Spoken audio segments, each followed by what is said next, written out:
Assalamualaikum warahmatullahi wabarakatuh. Saya Maujal Warahab dari PB2 semester 5 akan mempresentasikan materi tentang laporan keuangan dan analisis keuangan. Menyatakan bahwa laporan keuangan merupakan suatu hasil akhir dari proses akuntansi selama periode tertentu, di mana proses akuntansi meliputi kegiatan-kegiatan sebagai berikut. Pertama, mengumpulkan bukti-bukti transaksi. Kedua, catat transaksi dalam jurnal. Ketiga, memposting dalam buku besar dan membuat kertas kerja. 4. Menyusun laporan keuangan. Tujuan laporan keuangan adalah menyediakan informasi yang menyangkut posisi keuangan, kinerja, serta perubahan posisi keuangan suatu perusahaan yang bermanfaat bagi sejumlah besar pemakai dalam pengambilan keputusan ekonomi. Sedangkan ada berbagai pihak-pihak yang berkepentingan dalam laporan keuangan. Pertama, pemilik perusahaan. Pihak ini sangat berkepentingan untuk mengetahui suatu laporan keuangan perusahaannya, karena dengan melihat laporan keuangannya, maka pemilik dapat menilai apakah dia benar-benar dapat menjalankan tugasnya sebagai seorang pemimpin. Kedua adalah kreditur. Adalah pihak yang memberikan pinjaman baik dalam bentuk uang, barang maupun jasa. Dan ketiga adalah investor. Investor adalah pihak yang membeli saham atau komisaris perusahaan yang membutuhkan keuangan. Keempat, akuntansi karyawan.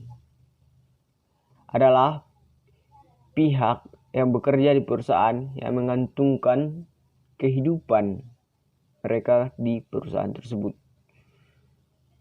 Keempat adalah Bapepam. Bapepam adalah pihak yang mengawasi perusahaan yang go public serta melakukan evaluasi keuangan perusahaan tersebut. Dan selanjutnya adalah konsumen. Pihak yang menikmati produk dan jasa yang dihasilkan oleh perusahaan. Sehingga konsumen yang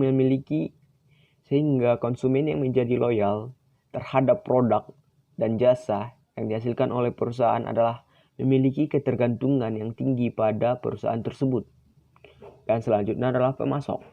Pemasok adalah pihak yang menerima order untuk memasak kebutuhan perusahaan, sehingga perlu laporan keuangan untuk melihat kemampuan melakukan pembayaran secara rutin terhadap barang dan jasa tersebut. Dan yang terakhir adalah pemerintah. Pemerintah adalah pihak yang membutuhkan laporan keuangan untuk melihat perkembangan perusahaan dan penerimaan pajak. Dan selanjutnya adalah jenis-jenis laporan keuangan. Menurut Sofyan Safitri Harhab, jenis laporan keuangan utama mendukung laporan keuangan terdiri atas: pertama, daftar neraca yang menggambarkan posisi keuangan perusahaan pada saat tanggal tertentu. B. Perhitungan laba atau rugi yang menggambarkan jumlah hasil, biaya, dan laba rugi perusahaan pada suatu periode tertentu. Yang ketiga adalah laporan dan sumber penggunaan dana. Di sini dimuat sumber dan pengeluaran perusahaan yang selama periode tertentu.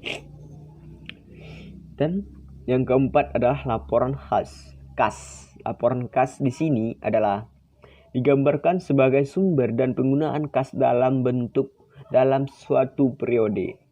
Dan yang kelima adalah laporan harga pokok produksi yang menggambarkan berapa dan unsur apa yang diperhitungkan dalam harga pokok produksi tersebut. Yang keenam adalah laporan laba ditahan.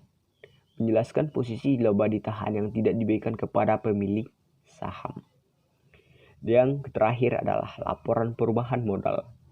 Menjelaskan perubahan posisi modal baik saham dalam perseroan terbatas atau modal dalam perusahaan perseroan. Dan selanjutnya adalah komponen-komponen laporan keuangan. Pertama, neraca. Yang kedua, laporan laba rugi.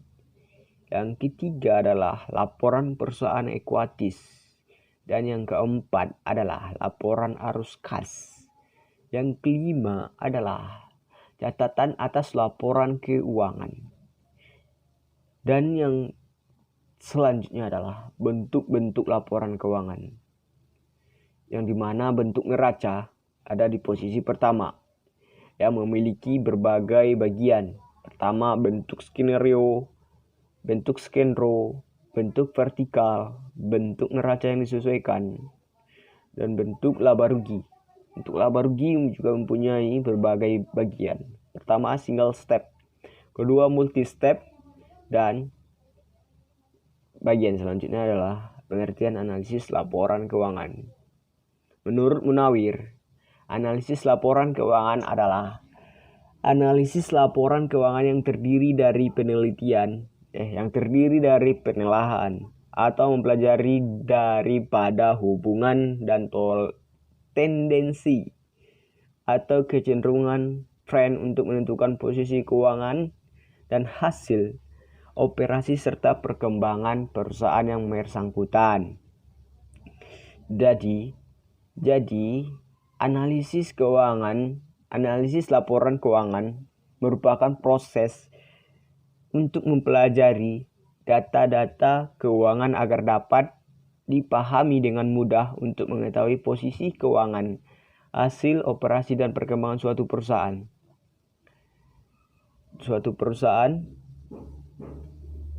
Dan analisis laporan keuangan memiliki bentuk-bentuk rasio keuangan. Yang pertama adalah rasio likualitas atau liquidity ratio, yang dimana pengertiannya adalah rasio bertujuan untuk mengetahui kemampuan perusahaan dalam membayar kewajiban jangka pendek, di mana rasio likuiditas memiliki berbagai bagian juga, di mana rasio lancar atau current ratio, dan rasio cepat atau quick ratio, atau cash ratio, dan cash ratio. Dan bagian selanjutnya adalah rasio solvabilitas, leverage ratio, di mana memiliki dua bagian, di mana adalah debt to equity ratio dan debt ratio. Yang ketiga adalah rasio rasio profitabilitas, yang dimana pengertiannya adalah mengemukakan bahwa profitabilitas adalah kemampuan suatu perusahaan untuk menghasilkan laba, dan satu-satunya ukuran probabilitas yang paling penting adalah laba bersih, yang dimana terdapat net margin ratio, return on equity, return on instrument. Dan yang keempat adalah rasio aktivitas, yang dimana mengukur seberapa efektif atau hasil guna perusahaan menggunakan sumber dayanya. Saya pikir sampai di situ, kurang dan jangan saya minta maaf. Wabillahi taufiq walhidayah. Wassalamualaikum warahmatullahi wabarakatuh.